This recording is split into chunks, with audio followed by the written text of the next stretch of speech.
I was cutting the cake with my new husband when my sister clinked her glass. I smiled. But then she said 7 words that made my blood run cold.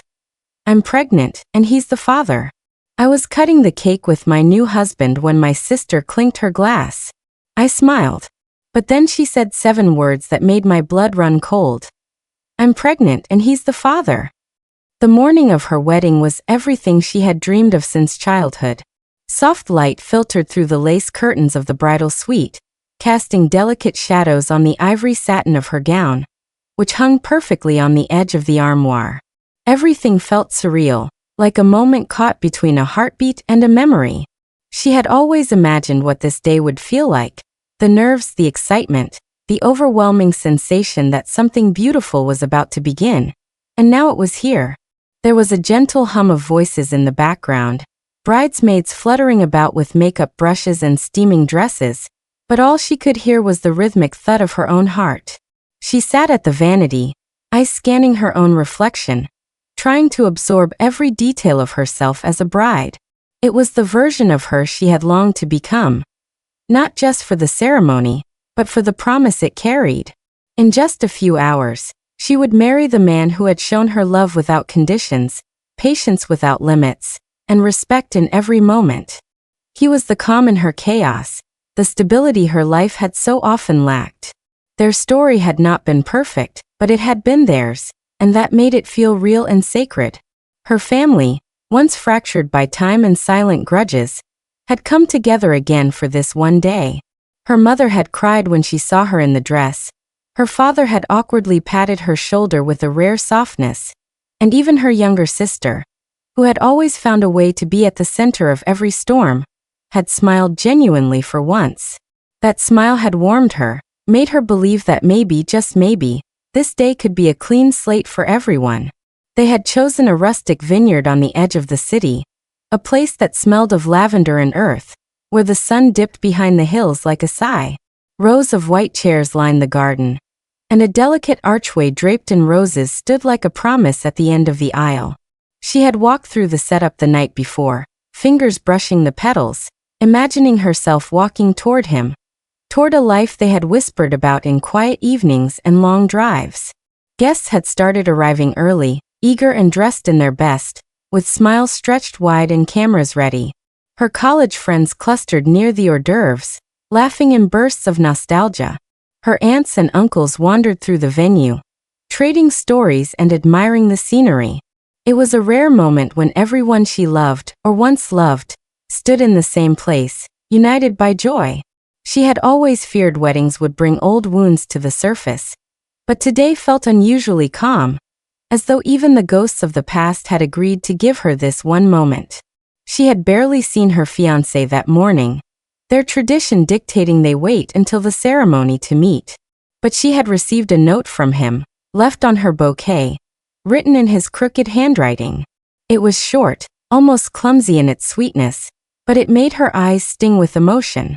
He was waiting for her, just as he always had been, with open hands and a steady gaze. That was all she needed. Her sister had been unusually quiet that morning, always the loudest voice in the room, always the one who needed to be noticed. Today she had lingered in the background. She'd helped zip the dress, fluff the veil, and complimented the decor, all with a smile that seemed both sincere and distant. There was something slightly off, something she couldn't quite name, but she dismissed it quickly. Not today. Today was hers, and she refused to let herself spiral into old suspicions. The ceremony was set to begin just before sunset, that golden hour when everything turned soft and cinematic.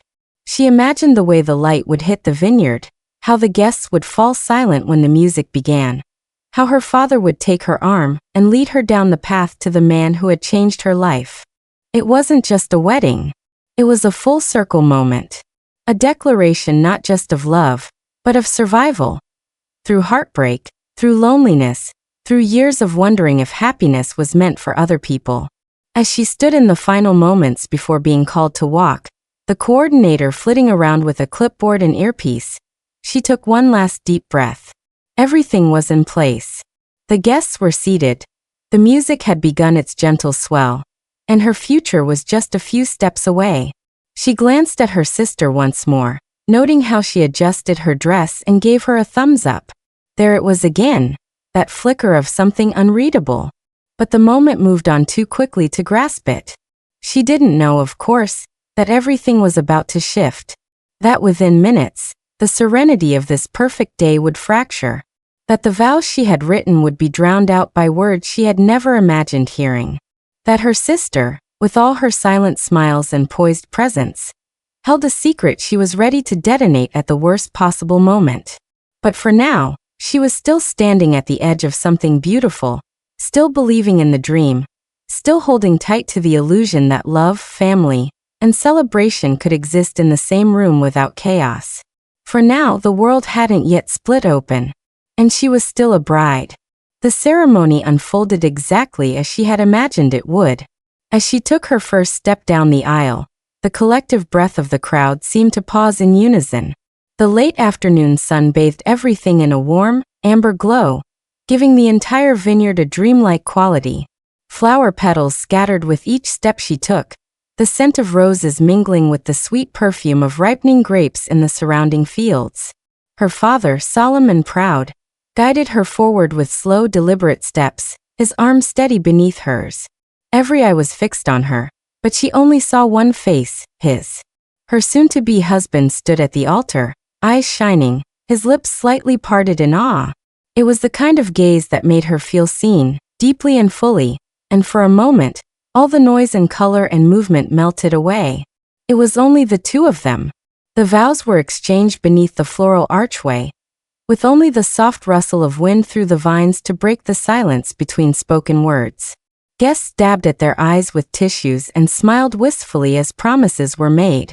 Rings slid onto fingers, hands clasped, and when they were finally pronounced husband and wife, the applause erupted like the release of something tightly held. She felt weightless, giddy, like her whole life had been building toward that single kiss that sealed their new beginning. The reception began shortly afterward on a wide terrace overlooking the rolling hills. Strings of fairy lights blinked into life as the sun dipped further behind the horizon, casting long golden shadows across the tables. The music was soft at first, a gentle backdrop to the clinking of glasses and murmured congratulations. She and her husband moved from table to table, thanking their guests, hugging old friends, posing for photos that would become part of a carefully curated memory. Dinner was served, laughter flowed easily, and for a while everything felt effortless. It was the kind of celebration people would talk about for years, intimate, elegant, and charged with genuine joy. Her heart felt full in a way that almost frightened her, as if such happiness couldn't possibly last. But every time her husband looked at her, she felt grounded again, reminded that this wasn't a dream. It was her life, finally unfolding the way she had always hoped. As the sun gave way to twilight, a subtle shift occurred. The toasts were beginning. One by one, close friends and family members rose to speak, words filled with warmth, nostalgia, and humor. Her mother reminisced about her childhood. Her best friend recalled their college adventures, and even her usually reserved father shared a brief, but heartfelt tribute to the couple's future. Each speech brought new waves of emotion, softening the atmosphere even more, binding everyone in a shared tenderness. And then it was her sister's turn. She stood slowly, glass in hand, smiling with an expression that was almost too composed. There was no tremor in her voice, no hint of nerves. She looked stunning in a deep green dress that complemented her figure, and her posture was as poised as if she'd been preparing for this moment her entire life. For a second, the bride felt the familiar tug of unease, the instinctive caution she had always carried when it came to her sister. But she brushed it aside, telling herself that today was different. Her sister began her speech with the expected words. How beautiful the ceremony had been, how radiant the bride looked, how happy she was to see her sister marry a man who clearly adored her. Polite applause followed each sentence. Guests smiled, lifting their glasses in support. But then, without warning, the tone shifted. She paused.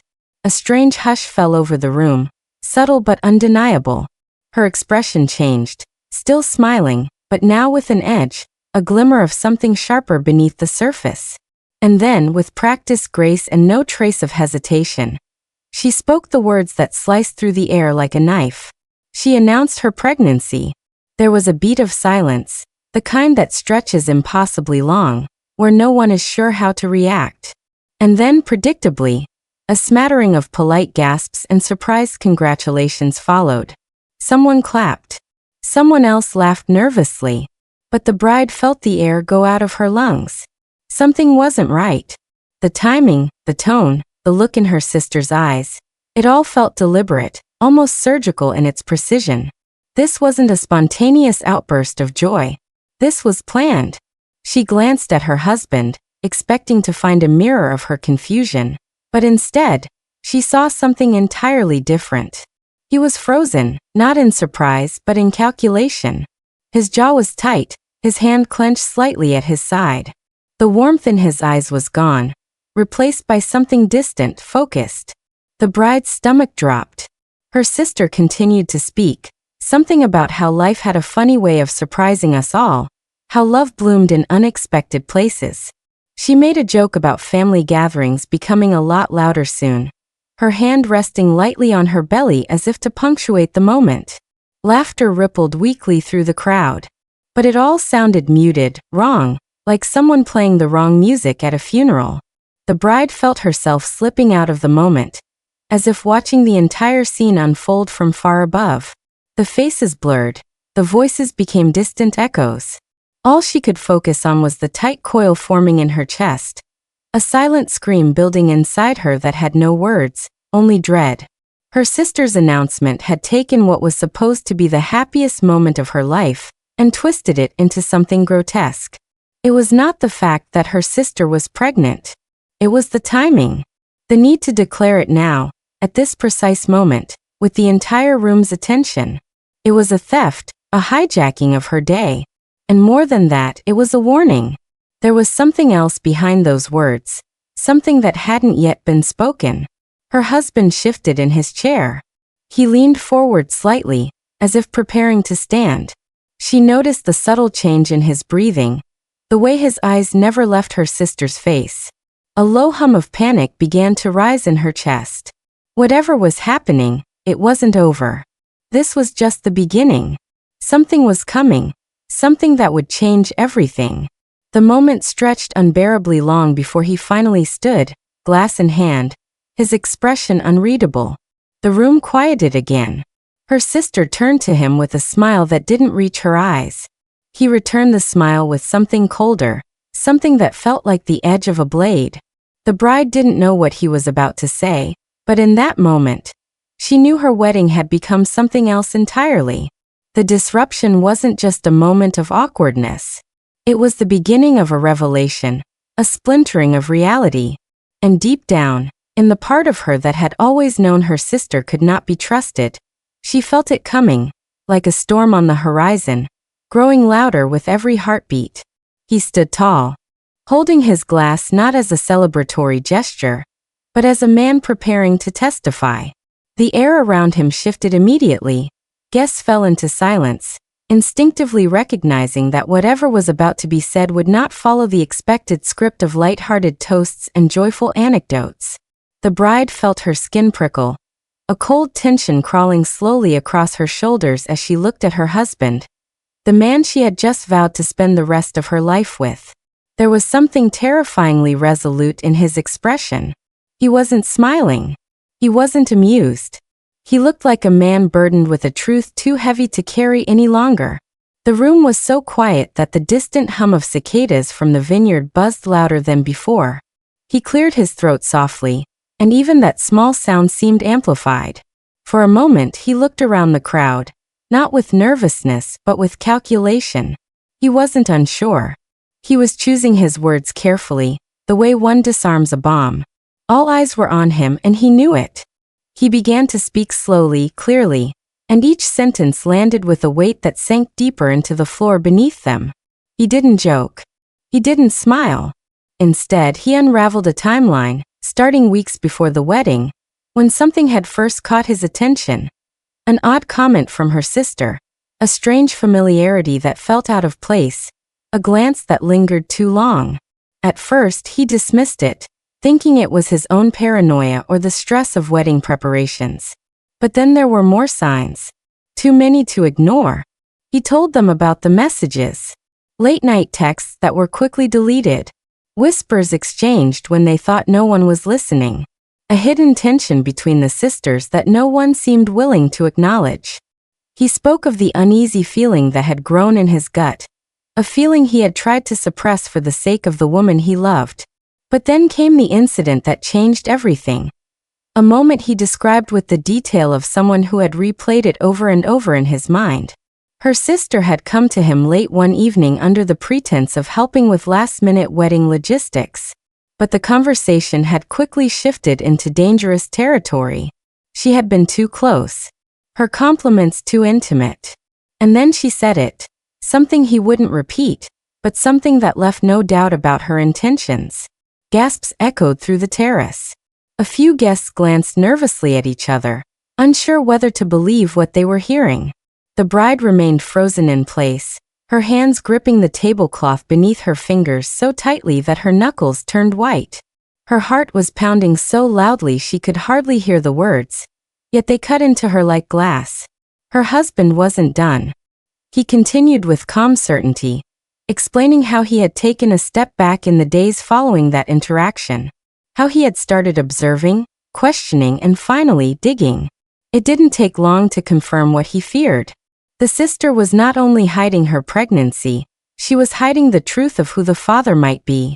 There were text exchanges on her cloud account, conversations saved on an old backup device, things she must have forgotten existed. He had found them, read them, and now understood the full extent of the deception. The crowd sat in stunned silence, no longer guests at a wedding reception, but unwilling witnesses to the collapse of a family's fragile illusion. Her sister sat pale and stiff, her smile long gone, replaced by a clenched jaw and a gaze that flicked from guest to guest in search of someone to defend her. But no one spoke. No one moved. The weight of the accusations had pinned them all in place. He made it clear that he had not come forward earlier because he wanted the bride to have her day. He had debated for days whether or not to say anything at all. But when her sister had stood up and made her announcement, knowing what it would do, knowing how it would cast a shadow over the wedding, he knew she had made her choice. She wanted the spotlight. She wanted control. And most of all, she wanted to hurt her sister. His voice never rose. He did not yell, did not curse. He simply told the truth, every piece of it, while the bride sat still. A storm of disbelief and heartbreak rolling through her body in silent waves. Every sentence felt like a betrayal relived. Every detail ripped away another piece of what she had thought was her perfect day. The man she loved had been forced to carry this secret, and the sister she had tried so hard to forgive had calculated the perfect moment to unleash her chaos. When he finished speaking, he set his glass down slowly, deliberately. No cheers followed, no polite applause. Only a sickening, stunned silence hung in the air like smoke. The bride's mother sat in disbelief, her fork halfway to her mouth, eyes wet and wide. Her father's face had hardened into something unreadable. A few guests quietly got up from their chairs, stepping away from the table, as if putting physical distance between themselves and the rawness of the moment could somehow shield them from its weight.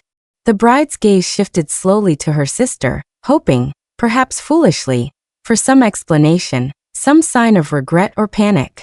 But all she saw was fury, not the trembling shame of someone exposed, but the bitter rage of someone whose plan had been interrupted. Her sister stared at the groom with eyes that burned, not with guilt, but with hatred. She wasn't sorry. She wasn't shocked. She was furious that he had taken back the narrative, that she was no longer in control. The bride felt a deep emptiness begin to bloom in her chest, not just from betrayal, but from the realization that this had never been about family or celebration or reconciliation. Her sister had waited until this day, this moment, to unleash her secret because she wanted destruction. It had always been about winning, about taking something that wasn't hers. The pregnancy wasn't a celebration. It was a weapon. And now it had misfired. As the guests began to stir, murmurs and whispers breaking the silence like cracks in glass. The bride stood up slowly. Her legs felt weak, her vision blurred slightly around the edges. She looked at her husband, who met her gaze with a pain that mirrored her own. They were both victims of the same ambush. Two people who had walked toward a future with open hearts, only to be blindsided by someone who should have protected them. She didn't cry. Not yet. There was too much adrenaline, too much shock. The tears would come later in the quiet, when the noise died down and the truth settled fully into her bones. But for now, she walked away from the table, from the lights and the murmuring guests, from the wreckage of what had been her wedding day. Behind her, the sound of voices began to swell, questions rising into the air like smoke. But she kept walking, not because she knew what to do next, but because standing still in that moment felt impossible. Her sister had spoken her truth. Her husband had spoken his. And now, there was nothing left to say. The atmosphere had changed entirely. What had begun as a celebration had dissolved into something brittle and volatile, as if a fragile glass had shattered in the middle of the room, and everyone was afraid to move for fear of stepping on the pieces. The terrace no longer held the same warmth or magic. The fairy lights above now felt too bright, exposing the discomfort on everyone's faces rather than enhancing the mood. Conversations that once flowed easily were replaced with murmurs, sharp whispers and long uneasy silences. People kept glancing toward the head table, toward the bride and her sister, trying to gauge what would happen next, as though witnessing the aftermath of a storm, and waiting for another strike of lightning. The bride had retreated from the table without a word, her footsteps measured but full of purpose, like a person who had stepped through a veil and no longer belonged in the same space. She wandered past the garden's edge, out of sight from most of the guests, but not so far that she couldn't still hear the faint rise and fall of voices behind her. Her gown dragged behind her through the grass, a delicate trail of white against the darkening green, like a ghost moving through the remnants of her own joy. Her body moved automatically, her mind still stuck in the previous hour, trying to process what had just happened, trying to understand how a day so carefully planned, so filled with hope, had turned into a battlefield. Back at the reception, tension rippled through the crowd like a wave, knocking over any sense of ease that had remained. Her mother looked between her two daughters in disbelief, clearly torn between love, shame, and confusion. She reached for her youngest, as if trying to offer support or perhaps pull her away before more damage was done, but the sister recoiled. Her expression was hardened, defensive, and cold. There was no trace of the woman who had smiled during the ceremony, no trace of the sister who had zipped up the bride's dress just hours ago. Whatever mask she had worn had been torn away, and what remained was someone who had never truly let go of the bitterness that had festered beneath the surface for years. The father, normally quiet and distant, stood rigid with clenched fists, watching his daughters from a distance. He said nothing, but his silence was not gentle. It was judgmental, disapproving, heavy with disappointment. It was the silence of a man who had watched things fall apart too many times and now lacked the energy or willingness to intervene. A few guests tried to resume the rhythm of the evening, urging the staff to continue serving desserts or refilling drinks, but the energy was too fractured to repair. The music had stopped without anyone noticing, and now the only sound was the awkward clinking of utensils against plates and the occasional forced laugh that quickly died. Some guests excused themselves, murmuring apologies to no one in particular as they left the venue in small groups, heads lowered. Others stayed, not out of respect but out of morbid curiosity, unable to look away from the unraveling. The wedding had transformed from a celebration into a story, one they would repeat later to their friends with lowered voices and wide eyes. No one wanted to be part of it, but no one could deny they were witnessing something unforgettable. The bride's closest friends tried to find her, but she was nowhere near the dance floor or the seating area. They whispered her name, concern etched into their faces, unsure if she needed space or comfort. Her absence made everything feel even more surreal. Her wedding gown, so stunning and full of promise just hours ago, had become a symbol of everything that had been taken from her. Every sparkle, every fold, now felt like a cruel reminder of a joy interrupted. Her husband remained by the head table for some time, standing quietly, answering no one, staring at nothing in particular. His expression was unreadable. He had done what he believed was right, but the cost of that decision now hung visibly on his shoulders. A few relatives came up to him hesitantly, offering uncertain nods or soft words of solidarity, but none stayed long. He did not engage. He looked like a man reliving 100 versions of what could have happened if he had chosen silence instead. Eventually, the sister stood up. Her posture was proud, almost confrontational, as if daring anyone to challenge her. She swept her eyes across the crowd, her face a mixture of fury and humiliation. She seemed prepared to speak again, to reclaim the moment, but something stopped her. Maybe it was the weight of the stairs, maybe the final realization that she had lost control. Instead, she turned sharply and began walking away from the crowd, disappearing down the same path the bride had taken earlier, her steps quicker, more chaotic. Guests watched her go, some in disbelief, others shaking their heads. The woman who had once been a bridesmaid, a sister, and a part of the family's most intimate moments, had now become something else entirely, an exile. Away from the terrace, in a quiet corner of the vineyard beneath the darkening sky, the bride stood alone. Her fingers touched the edge of a table set for the cake cutting that would never happen. The flowers, once vibrant, now looked tired in the fading light. She didn't cry. Not yet. Her eyes were dry, her expression hollow. She felt detached from her own skin, like she was watching someone else live this moment. A stranger in a story that had turned violent and cruel. She thought of every conversation she had ever had with her sister. Every birthday, every sleepover, every shared secret.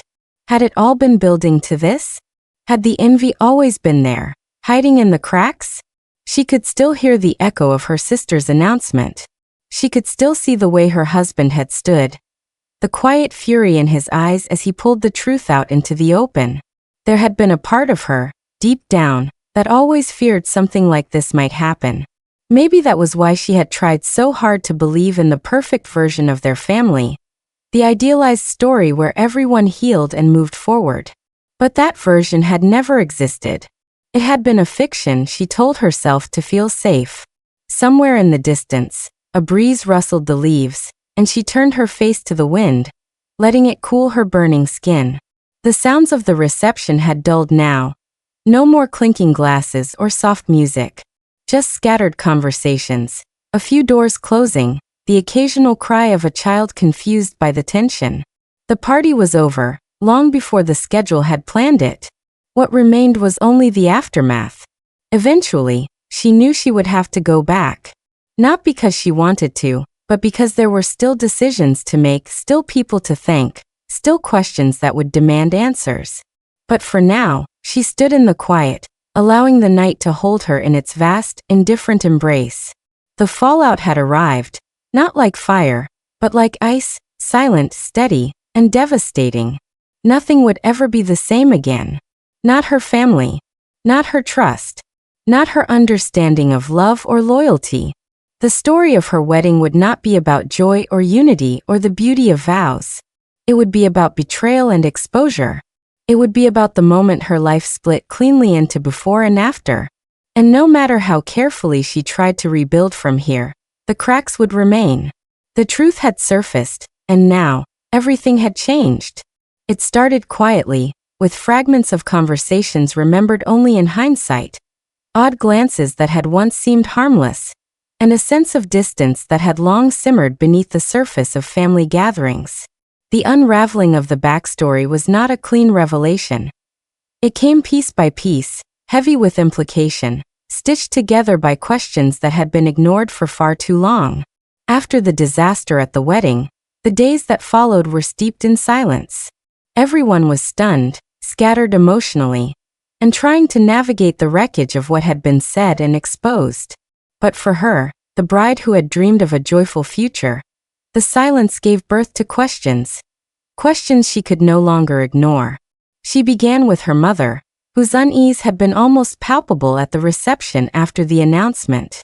Her mother hadn't said much then, just pursed her lips, shaken her head, and avoided eye contact. But now, when approached directly, she hesitated.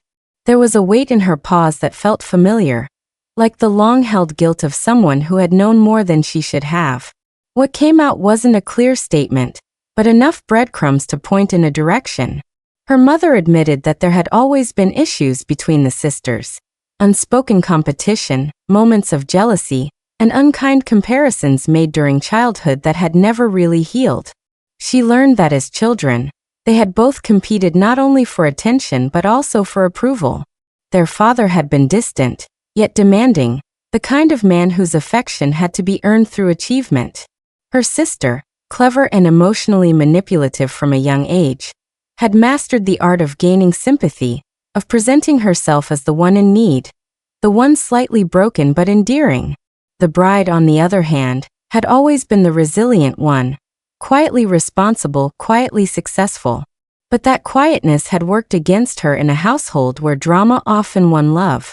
Her sister had always known how to play their parents against each other, how to weaponize her emotions to draw them to her side. The younger sister had grown accustomed to center stage, and the bride, over time, learned to step back. Digging further, she turned to her aunt, a woman who had always seemed to be at the edges of family drama, yet somehow informed of everything. Her aunt confirmed what her mother could only imply, that Anne had been involved with someone toxic in the past. A man with a reputation, someone with power and charm but no sense of loyalty. The same man, her aunt whispered, who had suddenly left town just a few months before the wedding. No one had heard from him since. Anne's pregnancy then had come as a surprise to everyone, including the man. Or perhaps it wasn't even his. That part remained murky.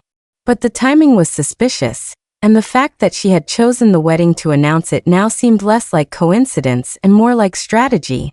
A move calculated not just to reclaim attention, but to twist the knife deeper into the sister who had, for once, taken center stage. Then came an even darker realization. There had been signs of closeness between Anne and the groom in the past. Casual things that, at the time, seemed harmless, longer than usual conversations at gatherings, lingering looks that now felt sinister in memory, moments of laughter that seemed too private. The bride, shaken, confronted these thoughts with rising dread. She didn't want to believe it. But it was her husband's words at the wedding, delivered with calm precision, that had cracked open the truth. He had known something. And now she had to know too. Old text messages, social media interactions, and even the way Anne had spoken about her fiancé before the engagement. All of it began to paint a picture that chilled her. There had been a brief period, just before she and her husband officially got together, when Anne and he had crossed paths more frequently than seemed reasonable. They had worked in nearby offices for a time. They had attended the same networking events. One photo, posted and later deleted, showed the two of them at a bar, sitting a little too close, drinks in hand, smiles wide but not quite genuine. The caption had been vague, a simple, unexpected fun tonight, but the comments under it had told a different story. Friends teasing. Inside jokes. A heart emoji left by Anne herself. Suddenly the pieces fit in a terrifying way. The wedding announcement wasn't just a selfish act. It was a move laced with vengeance, resentment, and buried secrets. Whether or not the child was her husband's remained uncertain, but the emotional betrayal had clearly preceded it. Her husband's fury at the wedding had been too intense, too personal, not just the outrage of a man defending his wife's big day, but the guilt of someone trying to come clean or redirect blame. She remembered their arguments in the weeks before the wedding. His increasing stress. His strange questions about her sister, about whether she trusted her. She'd brushed it off, assuming he was merely nervous. But now it all pointed to something more calculated, and had likely threatened him. Maybe even blackmailed him. Maybe the wedding was her last chance to regain leverage, or destroy what she could not possess. It was impossible to know the full truth without confronting them both again. But the backstory was enough to change everything. The betrayal wasn't born at the wedding. It had been growing for years, hidden in shadows, masked by fake smiles and forced laughter. What her sister had done was not a moment of poor judgment. It was the final act of a story that had begun long ago, rooted in rivalry, bitterness, and a craving for control. And now that story was no longer a secret. Under the weight of silence that had settled like dust over everything, the confrontation was no longer avoidable. All the truths that had been dragged into the light now pulsed between the characters like exposed wires, and every glance, every breath carried the tension of something inevitable. The house, once a place of refuge, felt like a closed arena. The walls held onto memories too tightly, and the air itself seemed electrified by everything that had come before. Time had slowed, not in mercy but in preparation, stretching moments so that no one could escape what had to be done. There was no need for words to initiate what was already in motion. The past had clawed its way into the present, and now it demanded recognition. Every step taken toward the confrontation felt preordained, like pieces of a puzzle finally clicking into place after resisting for too long. There had been deception, betrayal, and the unraveling of a life carefully constructed. Now, standing face to face, all that remained was to address the wreckage honestly and completely. No one was innocent, and no version of the truth could be protected anymore. She entered the room first, steady but visibly worn, the kind of exhaustion that went beyond sleep. Her eyes no longer held the confusion of someone unsure of where things had gone wrong, but the determination of someone who knew and refused to be dismissed. Across from her, he stood unmoved, as though still rehearsing old justifications that no longer held power. The distance between them felt wider than the room, and the silence more brutal than any raised voice. Yet beneath it all was a fragile thread of recognition. They had once known each other, truly and deeply, before the lies took root. The confrontation was not about justice. Justice had been compromised long ago. It was about acknowledgement, about forcing the truth to live in daylight rather than continue to rot in shadows. It was about consequences. No rehearsed speech could soften what had been unearthed. No feigned remorse could mask years of manipulation. It had taken too long to see the patterns, too much lost to gain clarity, and now there was only the raw exposure of it all. The layers peeled back to something basic, something animal: anger, grief, defiance. Outside, the world moved indifferently. Cars passed, birds flew. The sun cast long shadows as if trying to stretch its reach into the house where time stood still. Inside, breath was measured. Faces hardened. The confrontation wasn't about exchanging information. It was about standing in the rubble of shared history and deciding what, if anything, could be salvaged. There were no witnesses, only participants, both too entangled to claim neutrality. It wasn't enough to know what had been done. Now it had to be accounted for, felt, endured. There was no script for this. No blueprint for how two people, once connected by love or trust or obligation, unspooled themselves from each other in the wake of betrayal. The memories they had once shared now served as weapons or evidence, depending on how they were wielded. Every moment recalled carried a double edge: what had been felt versus what had been real. The confrontation dredged up years of buried suspicion, of red flags ignored and truths twisted into comfortable illusions. He spoke first, not to defend himself, but because silence had grown too oppressive. But his voice lacked conviction, worn down by exposure and fatigue. She listened, not with the openness of someone seeking reconciliation, but with the resolve of someone who had already moved beyond needing anything from him. It wasn't forgiveness she was after. It was clarity. And as the confrontation deepened, it became clear that the pain between them was not singular. It was mirrored, shared, amplified by all that had been left unsaid for too long. Each accusation was met not with denial, but with a kind of resignation, as though all parties had long known the truth, and only now were forced to speak it aloud. The confrontation didn't ignite like fire. It burned slowly like coals, consuming everything patiently, purposefully. There were no sudden outbursts, no shattered glass or slammed doors, just the dismantling of illusions with surgical precision. Truths, once evaded, were now laid bare and examined not for revenge, but for understanding. They did not look away. The confrontation demanded that. To look away would be to return to blindness, and neither could afford that again. Their eyes held the weight of years, of choices made under the guise of love or fear or control. Each glance acknowledged another layer of damage, another crack in the facade. And beneath all the rage and sorrow was something quieter, but no less powerful: grief. Not just for what had happened, but for what had never been. When the final words were spoken, there was no immediate relief. Only a dense silence, thick with everything that could no longer be ignored. The confrontation had not resolved what was broken, but it had marked a threshold. On one side stood denial and pain, on the other, an uncertain future shaped by truth. They did not embrace. They did not cry. But they did remain, if only for a moment longer, in the same space, breathing the same air, sharing the aftermath. The storm had passed, but its damage remained. The confrontation was over, but its echoes would carry forward. Nothing had been restored, but something had shifted.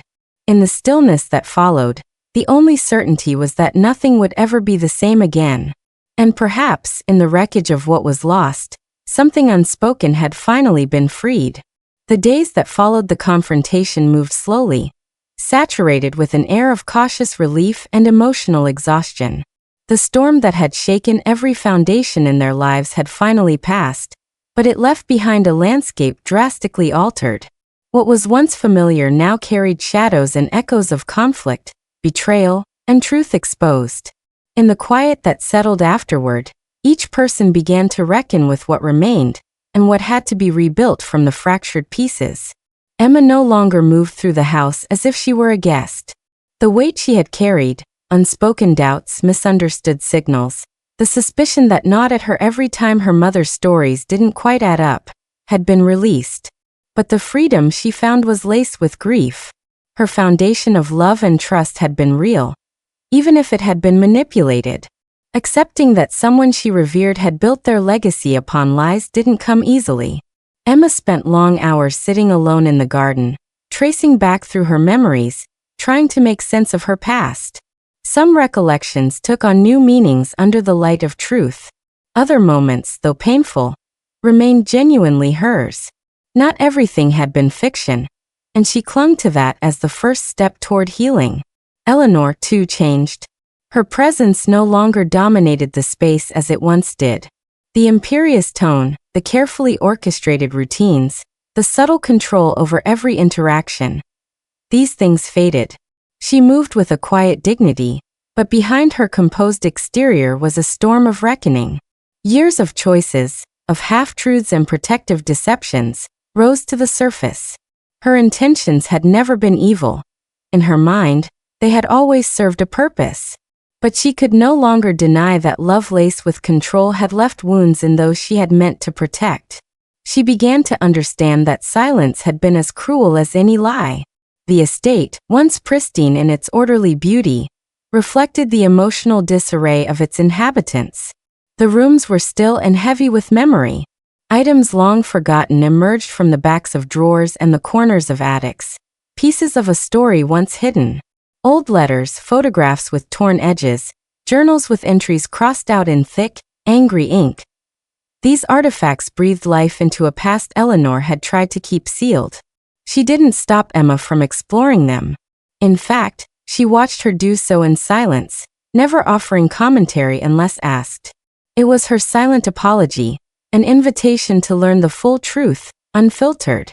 In town, the ripple effects were smaller but no less poignant.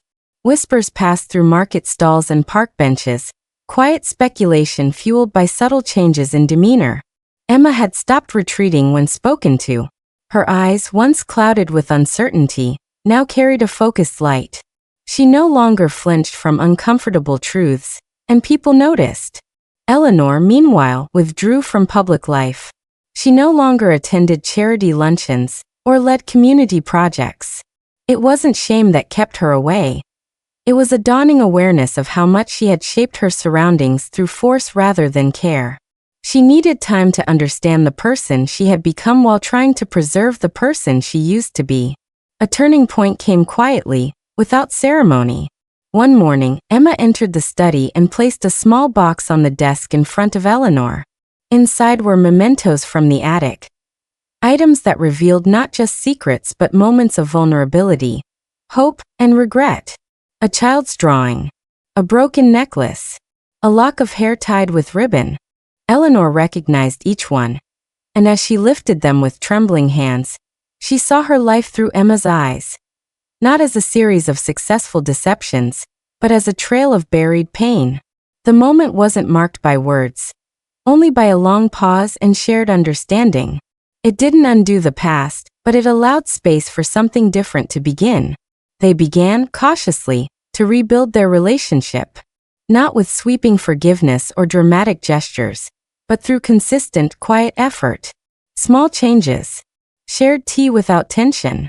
Evening walks through the garden, not to speak of the past, but to exist in the same space without weight. Emma started visiting the community center again, engaging with old friends, and helping with local events. Eleanor supported from the background, writing anonymous donations, sending supplies, and allowing Emma her independence. There were moments of relapse, flickers of old habits. Eleanor sometimes defaulted to control, and Emma occasionally recoiled in mistrust. But they recognized the patterns now. They named them, and they moved past them more quickly each time. The story they had shared was no longer a performance held together by omission. It had been unraveled, exposed, and painfully reshaped into something real. The past could not be rewritten, but it could be acknowledged. As summer began to shift into early autumn, the estate took on a new rhythm. Windows were opened again. The walls, once echoing with tension, now held music and laughter, tentative but true. Emma began writing again, capturing pieces of her experience in essays and stories that she submitted anonymously. She didn't seek fame or praise, only expression. In her writing, she found the strength to define her own narrative. Eleanor, meanwhile, took to painting, not to produce beauty, but to process emotion. Her canvases were raw, expressive, and at times chaotic. She didn't display them. They were for her alone, a way to confront the parts of herself she had avoided for so long. In time, they began speaking of the future, not as a grand plan, but as a series of intentions. Emma spoke of traveling. Eleanor encouraged her. There was no guilt, no manipulation, just support. They both understood now that love could exist without ownership. And from that understanding, something healthier emerged. The resolution wasn't a single moment. It wasn't a dramatic embrace or a sweeping change. It was a process, slow, fragile, and ongoing. Trust was not instantly restored, but it was being built brick by brick. The truth, once a threat, had become a foundation. The scars remained, but they no longer dictated every choice. The legacy of the past had been acknowledged, its weight shared. And in that sharing, they found a kind of peace neither had known before. The story they lived now was unguarded, imperfect, honest, and that finally was enough.